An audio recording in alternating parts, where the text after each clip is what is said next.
All right. Yeah. So gender complementary and respect for rural livelihoods. When I worked with NGOs, nonprofit organizations here in Central America, gender was kind of what was known as a transversal theme.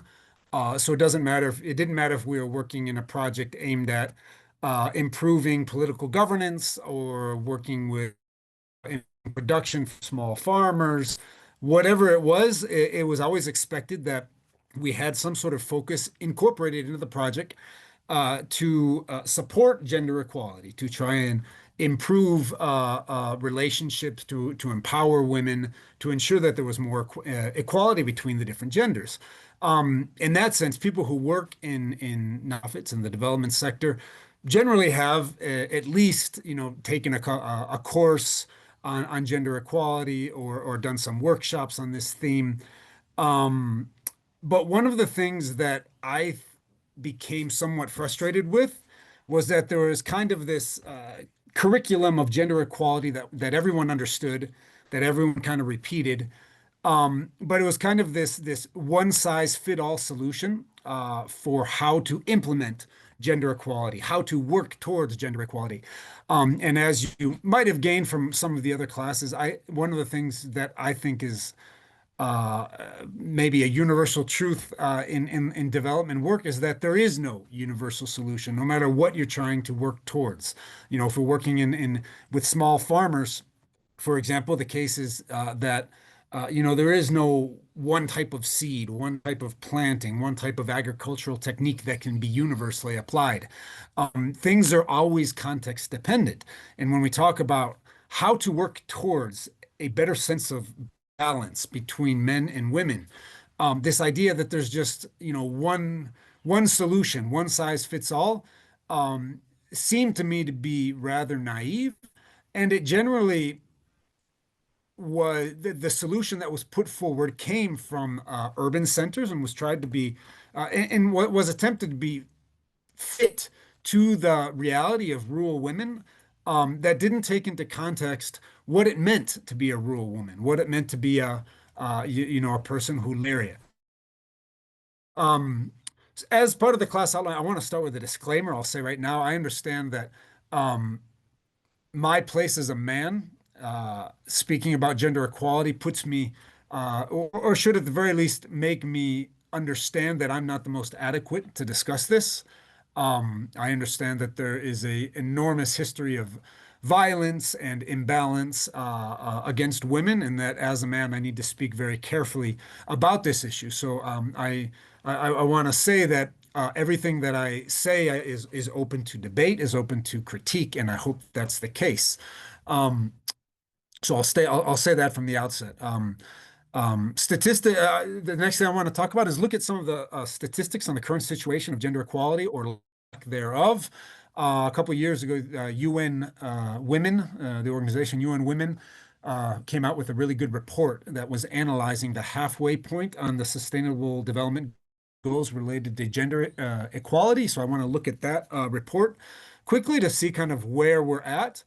And then when I talk about this issue of complementarity, complementarity, when I lived in the indigenous highlands of Guatemala, there were several women's organizations that worked exclusively with Mayan Ixil women, which was the ethnic group of the people in the region where I lived. And the women who were in charge of these organizations decided that the term gender equality did not fit the reality of the Ixil people, of the Mayan Ixil people, of their reality, of their history, of their territory.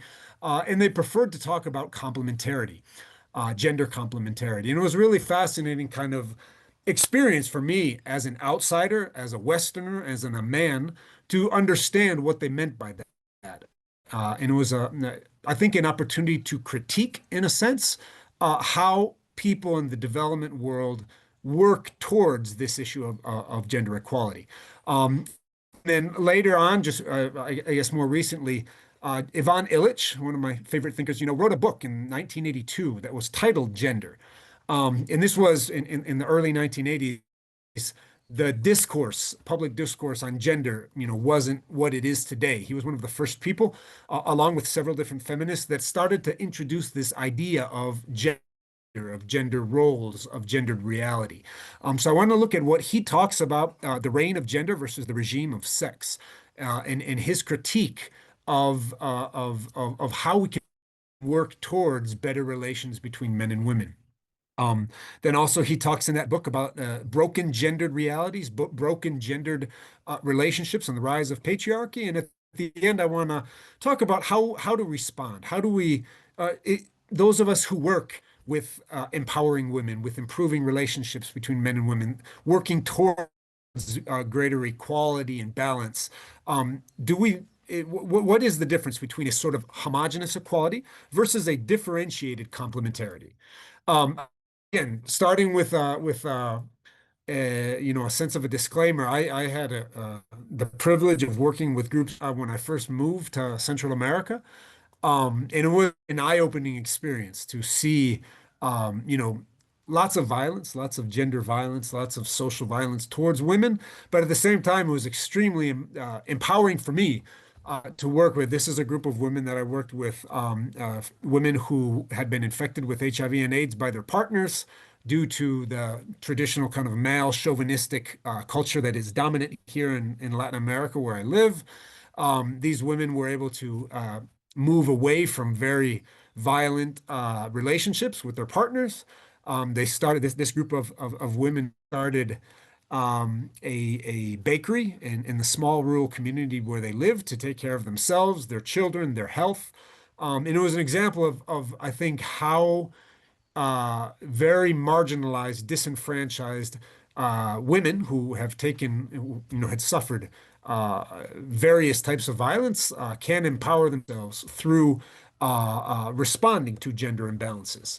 Um, at the same time, as I mentioned, this report that came out at the end of 2022 by UN Women it was called The Progress on the Sustainable Development Goals, the Gender Snapshot.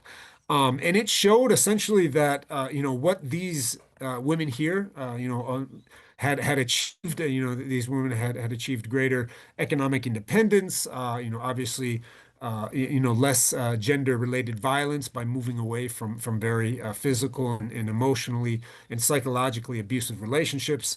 That was not the norm. As we've seen in 2015, when the Sustainable Goals were released by nations, there was several different benchmarks that were discussed about what needed to happen for there to be greater gendered equality between men and women. According to that report that was published in September of 2022, the Sustainable Development Goals, that the original ideal was that all of these equality metrics and benchmarks were going to be achieved by the year 2030, so 5 years from today. And in 2022, UN Women said that we would need at least another 300 years to achieve the full gender equality at the current rate of progress. So instead of 15 years between 2015 and 2030, the UN said that at the current rate of progress, it would take at least three centuries. Other statistics that I find revealing that came out of that report was that over 380 million women and girls are living in extreme poverty today.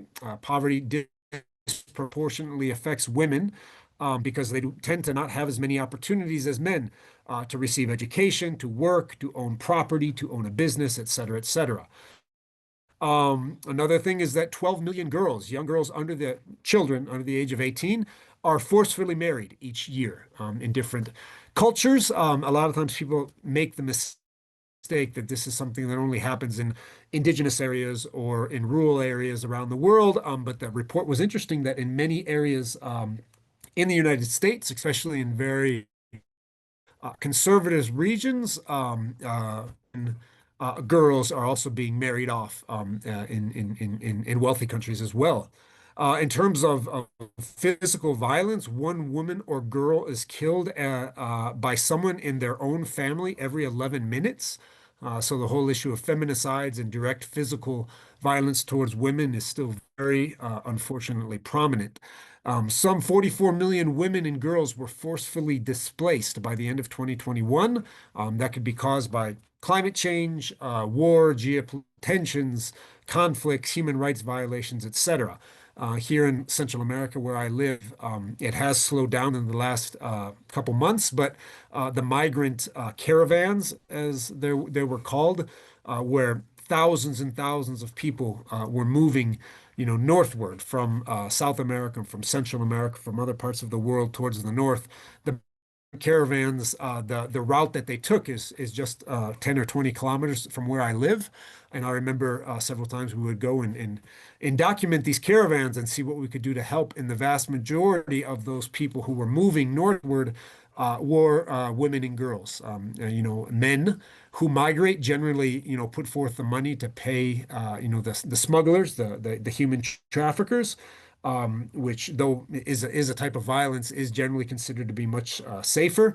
The women who migrated were migrating in these caravans where they were subject to an enormous amount of physical and sexual violence. Um, a third of the world's poorest girls between the ages of 10 and 18 have never attended school. And in rural areas, almost two-thirds of girls do not attend secondary school. In terms of workforce and politics, just under a third of managers or supervisors in business, whether it be, a large scale tech business, small scale industry, are women. The vast majority of people who have managerial or supervisory positions are men. In terms of politics around the world, women hold just about a quarter of parliamentary seats. So obviously, women are more than 50% of the population in the world, and they are do not have any sort of proportionate representation in the political realm. In terms of earning power, women earn about 77 cents for every dollar men earn. This is in formal employment, so salaried positions. So even in salaried positions where there are certain laws that govern minimum wage and fair wages, women still earn much less than men in those salaried jobs. And according to the benchmarks and goals for gender equality that were outlined by the Sustainable Development Goals, a third of the countries that were analyzed have made no progress at all in improving gender equality since 2015, or have actually moved in the wrong direction. So in many cases, in many places around the world, gender equality is being reversed instead of being advanced towards. That's why the UN says that if we are going at the current pace, if we are going to attain, the benchmarks that were set out, the goals that were set out in relation to gender equality, we would need at least another 300 years. Lastly, a few other statistics is, yeah, here's what it's saying. It would take another 286 years to remove discriminatory laws for women and girls. So, for example, laws that enshrine gender equality, like paying men and women the same money for the same work. Several European countries have enacted legislation of that sort.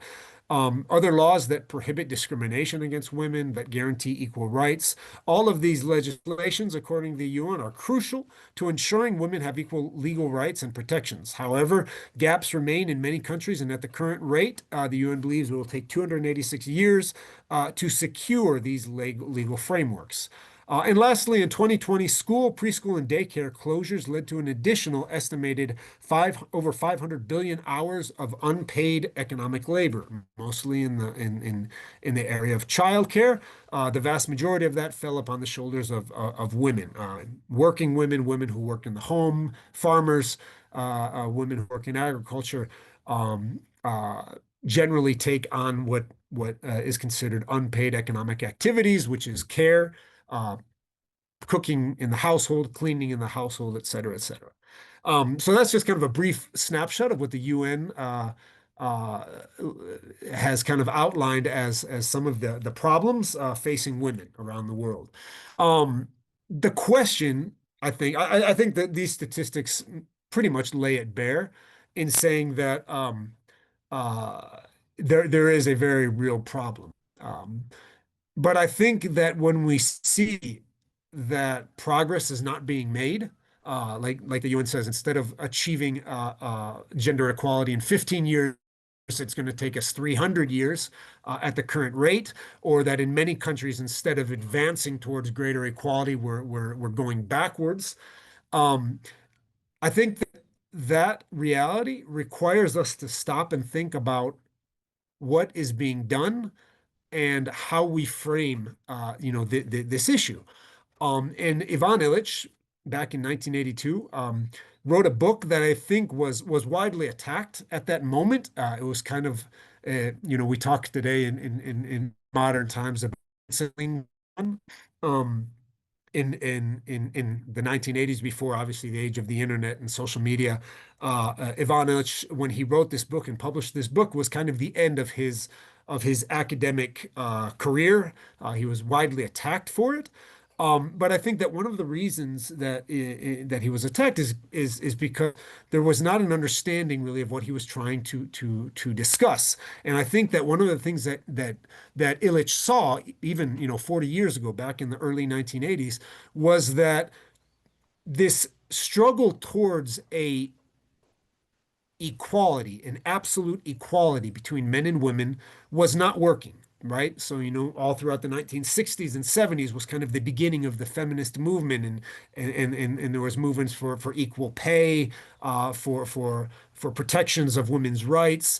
And so, he had seen, 2 decades of this work, and at the same time he saw, even as today, that progress was not being made, that things were not advancing as they should. And so Illich wanted to look deeper about, what exactly is gender equality? What is a gendered existence? Throughout the 1960s and 1970s, to try and frame why he wrote this book, Illich rose to fame due to his widespread critique of modernity and all of its institutional overreach. He widely critiqued tools and technologies. We talked about this in other classes. He was widely critical of public education, of the medical healthcare system, of transportation, and he believed that all of these tools, technologies, and institutions of modernity were undergirded by a faith that it was still possible to mount a widespread political opposition that could coalesce around an alternative that embraced right scale and acceptance of limits and human control over tools and institutions that govern our lives. It was kind of this moment in the 1960s of revolutionary hope and change and a positive outlook. And Illich really believed early in his career that we could change the political institutions that governed us, that we could exert more control over the tools and technologies that by the late 1970s, however, Illich came to believe that this hinge moment in history, I really like that term, was coming to a close, right? That this moment of shifting in history was closing, and that our tools and our institutions had wrapped their tentacles more tightly around our lives and minds. By the early 1980s, Illich's intellectual focus transitioned more towards a historical analysis. He was a historian, first and foremost. And he wanted to look at where and how the modern day certain had begun to arise and take control of our lives. When did we begin to believe that institutions could govern our lives better than ourselves, or that technologies were better at doing things for ourselves than us? The book Gender, that was published in 1982, it was the first of these new books that reflect this new intellectual pursuit. In this sense, the book was not a critique of the burgeoning feminist movement. It was not a critique of women's movements, of women's rights. It was a critique of modernity. Illich was very, as we mentioned in the past, he was a staunch defender of what he termed the vernacular. Vernacular coming from that idea of anything that is homegrown, homespun, anything that relates to place, that is kind of the opposite of this kind of universal modernity. And so he wrote this book, Gender, to try and look at what exactly, how gendered reality was a part of a vernacular existence. At the very beginning of the book, in the first couple chapters, or the first chapter, he spells out his primary thesis, which is this: I oppose the regime of scarcity, the regime of what he later calls the regime of sex, but essentially industrial capitalist modernity that that connects modernity to the. I oppose the regime of economic scarcity to the reign of gender. I argue, he says, that the loss of vernacular gender, of traditional gender roles between men and women, is the decisive condition for the rise of capitalism and a lifestyle that depends on industrial produced commodities.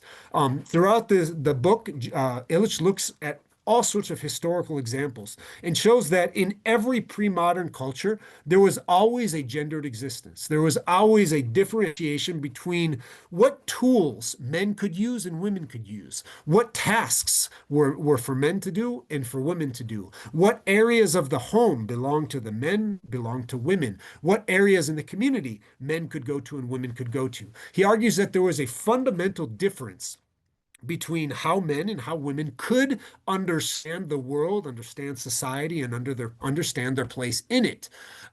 Traditional, when we talk about gender equality today, this kind of differentiated gender roles, gendered existence is critiqued, and we say, and most people who work towards gender equality, what it starts as saying is that every society up until the last couple hundred years existed within gender roles. It's kind of a historical norm.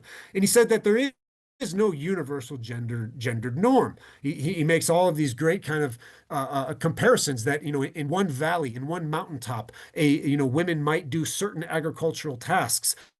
But in the valley on the other side of the mountain, men and women do completely different tasks. And he argues that that discovering and creating these gendered ways of living, this gender was a natural response of communities of men and women about how to create a lifestyle that would be complementarity, that would be complementarious, that would allow men and women to contribute together to a lifestyle that would allow them to thrive within the limits of the place where they lived.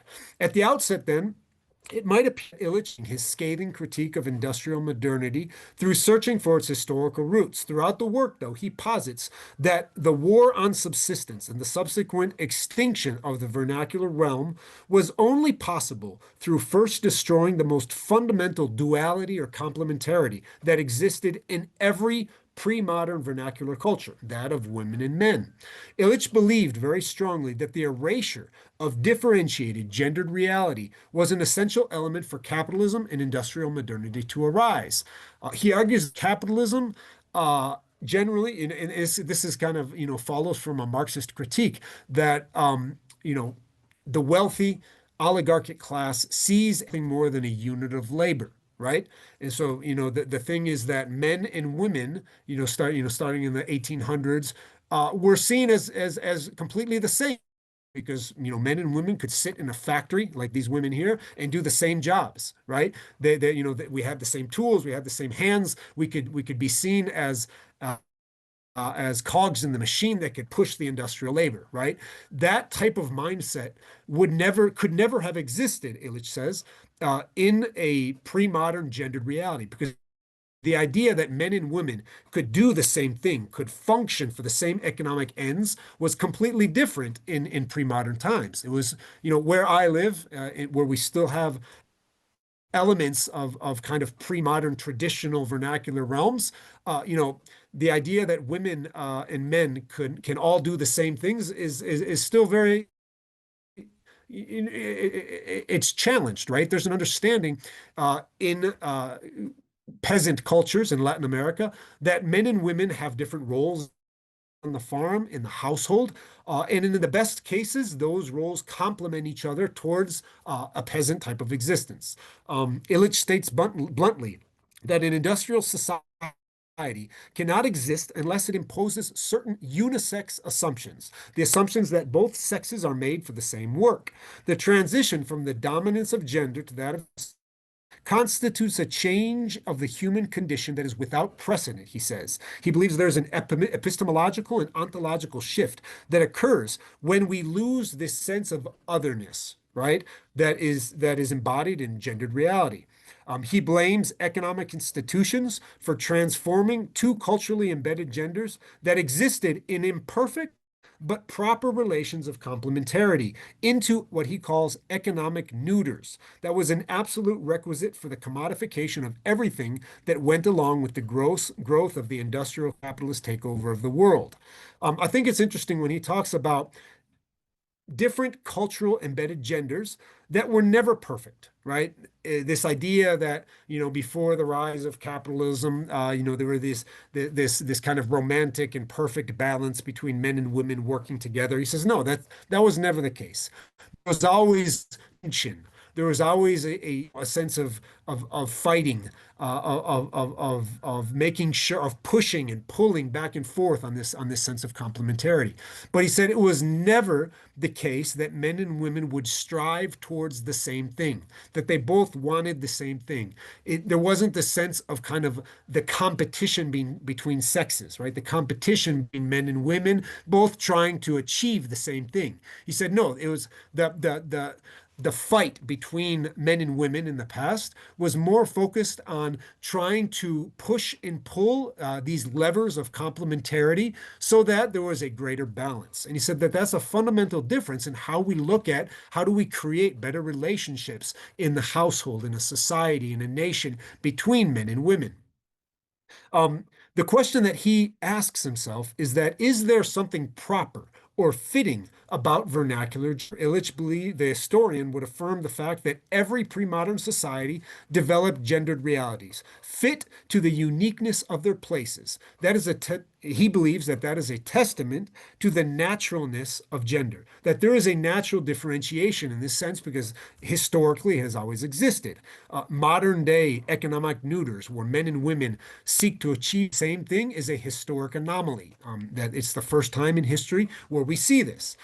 In the question of gender versus sex, then Illich rightly ascertained that if there was ever going to be any sort of economic equality of the neutered unisex human, it would depend on the continual and transition of human economicus. This idea that economic independence, economic empowerment, economic autonomy is the main goal driving the human desire, right? Gendered man and woman, on the other hand, naturally discovered forms of gender complementarity in the process of creating vernacular livelihoods that fit to the specifics of their place. He has lots of really interesting examples throughout history of how women in some rural village in the Alps of Switzerland would, stop cooking meals when they felt that the men in their village were not being fair to, or how in some cases women would come together or they would do certain boycotts or change certain aspects to ensure that there was more complementarity, more balance between the different gendered roles of men and women. Um, at the same time, Illich was never uh, naive about the fact that gendered realities, this ideal of complementarity, was never perfect. He repeatedly says throughout the book that vernacular gender is lost. That it's been 200 or 300 years of modernity, and modernity has been very harsh to these vernacular genders, to people trying to cultures who continue to live in this way. And he was not arguing from a romantic view of the past. He never said that, we need to go back to these very traditional gender roles where women are in the household, men are in the fields, women take care of the children, men take care of the economics. He was never saying that we need to go back to that. However, at the same time, he said we need to understand what was good, what was some of the possible goodness that arised from these gendered realities, not just look at that as something that needed to be overcome, right?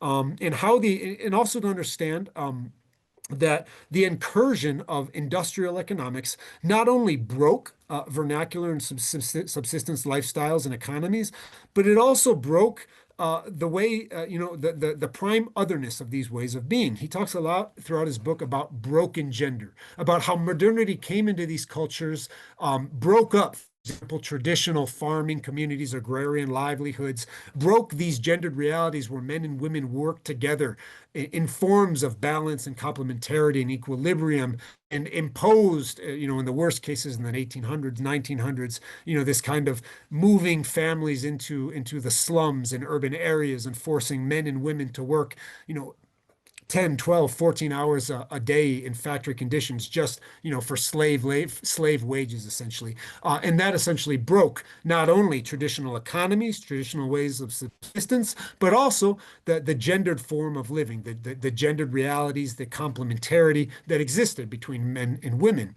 He says that in gendered realities, though the complementarity was never ideal or completely balanced, it did offer always a space for resistance, for negotiation, and struggle for balance to be restored. As I mentioned, he has these great historical examples of how women would essentially use the power that they had in their gendered reality to enforce greater complementarity, right? The moment that men began to exert more power than they should, the moment that there was an imbalance because the fact that women had their own realm that men could not work in towards, that men could not participate in, that gave them a sense of power about what they could do to enforce a greater sense of balance, right?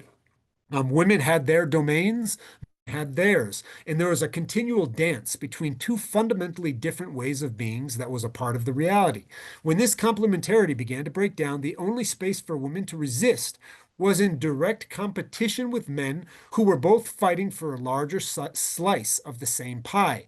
And that's where Illich says that in today's modern economic reality, believing that women are going to obtain 100% gender equality with men is a farce, right? And he was looking at the statistics in 1982. If we look at the statistics of, 40 years later, what the UN Women released in 2002, we still see an enormous gap between men and women.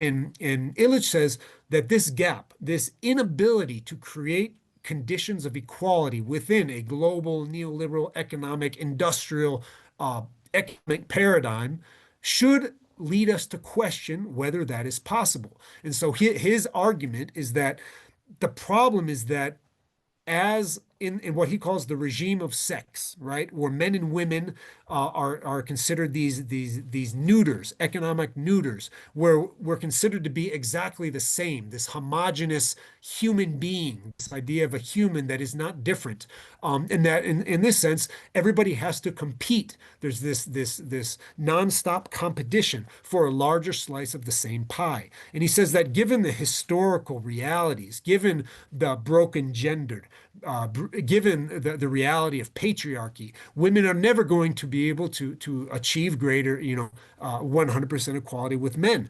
And so he says we need to start to think about, might there be a possibility to question this idea of broken gender and try to create some idea a renewed complementarity between men and women instead of a strong competition-based equality. Whereas the main thrust of the feminist movement in the 1980s and maybe still today seeks conditions of equality within the status quo paradigm of an industrial economy of economic sex, Illich was radical enough to proclaim that only through degrowth and some form of return to the vernacular realm of use value economics, returning to a sense of reality where men and women had more control over their economic lives, um, could sexism be effectively combated, right? It's not about trying to pressure, whether it be politicians or pressure the corporate oligarchy to pay men and women the same. He said that that's a loop Illich believed. Trying to create conditions of equality within this competition-based industrial economy is bound for failure. He believed it was about returning to a sense of vernacular. And returning to a sense of vernacular was not only about men and women finding ways to exert control over their local economies, means of subsistence, means of providing for themselves, but also rediscovering what was the proper role of men and women in each place, in each community, sometimes in each family, right? And not trying to fight towards the same, but trying to complement each other in the realities they had. Illich believed that the best bet for women seeking conditions of respect and esteem was a reconstruction of complementary domains of gender instead of futilely competing for a bigger part of the pie that exists in genderless space. Um, This is my critique, I would say, of one of the critiques that I see in NGOs is that when we talk about, I won't read this whole thing. This was from a paper that I wrote a couple years ago. But one of the things that I see in rural areas where I live and in other parts of the world is that a lot of times NGOs, nonprofit development organizations come into a community, right? Um, and see the fact that there are still traces of gendered realities, right? Women do certain things in the household, on the farm, in the community, and men do other things in the household, on the farm, and in the community. And most of the time, these people that come into the community that give workshops on gender equality are people who live in very urban areas, who have very different economic lives. And their first critique is that the fact that there is a differentiation between what men and women do is absolutely negative and needs to be changed, right? So many times what we see is that, they come in and they see that women are making tortillas, cleaning the house, raising children, and they say that that's the foundation of gendered violence they experience. In many cases, that's exactly true. There are very, very real problems, I would say, with gendered violence, in our communities. But there are also good examples of families that live good, healthy, respectful lives, and that have gendered realities, where men do certain things and women do certain things, right? It's not to say that there isn't a space for reflection and a criticism of gendered reality. There is.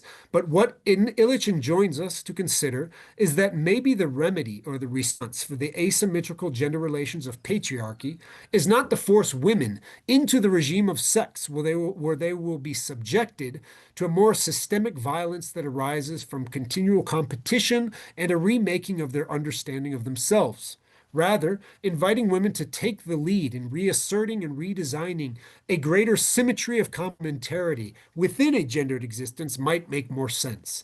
I was in a gender equality workshop a couple years ago in a rural area, and the people leading the workshop, who came from the city, were essentially saying that the only way that a rural peasant woman could live a life of equality with men was by leaving his or their community, moving to the city and getting a salary job. Because the argument was that if women do not have equal access to money as men do, then they would never have equality. Here in Central America, forcing women into salaried positions essentially means working in sweatshops, textile factories, where they're paid minimum wage at best, and they work 40, 50, 60 hours a week. I would argue that women have a better chance of living a better life in the communities where they grew up, instead of being expelled from their community in pursuit of economic equality. Illich ends his book on gender with this statement. I strongly suspect, he says, that a contemporary art of living can be recovered. The hope for such a life rests on the rejection of sentimentality and an openness to surprise. That contemporary art of living, following from his widespread critique of modernity, is focused on rediscovering a convivial use of tools, taking autonomy for one's life from widespread institutional and professional control, learning to dwell in a vernacular way in the places we inhabit, and also, I think, to reconstruct a novel form of gendered existence, not to return to supposedly romantic images of the past, but create a new form, right? A contemporary art of living. Um, that fits into the modernity we now inhabit, right? And I think that's kind of the challenge.